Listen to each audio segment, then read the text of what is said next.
Local 11 magazine, here with Scott Schmidt, the Muskie poet, here in beautiful Park Falls, Wisconsin. And he wants to recite for you his poem, The Rhyme of Gus. The Rhyme of Gus. Old Gus retired from the mill with one thing on his mind, to fish for muskies every day and catch all he could find.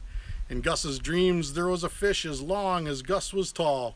Old Gus knew that someday soon he'd have it on the wall. Every day his hopes were high, his heart filled with elation. But every night it was the same. Gus only felt frustration.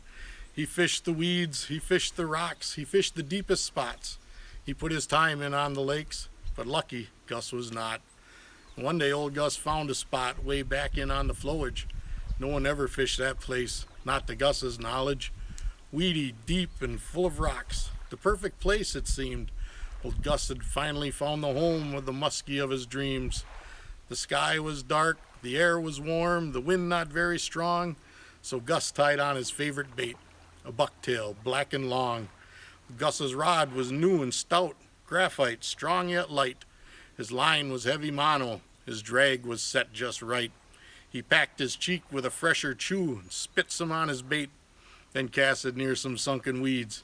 He didn't have long to wait. Behind his lure, Gus spied a shape some 5 or 6 feet long. Old Gus just kept on reeling, hoped nothing would go wrong.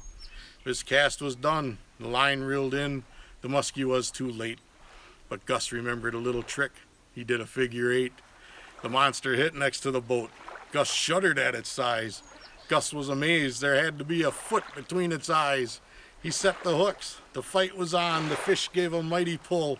Gus held on as the line screamed out. He knew his hands were full. The monster thrashed next to the boat and gave old Gus a soaking. Gus was glad when his reel got wet. It kept the thing from smoking. He could have clubbed the muskie then, but was afraid it wouldn't work. The muskie looked Gus in the eye. Gus gave another jerk. The muskie turned, it jumped and ran. Its strength caused Gus to wonder. So intent was Gus while fighting that fish, he didn't hear the distant thunder. The muskie pulled the boat at least 100 yards or more.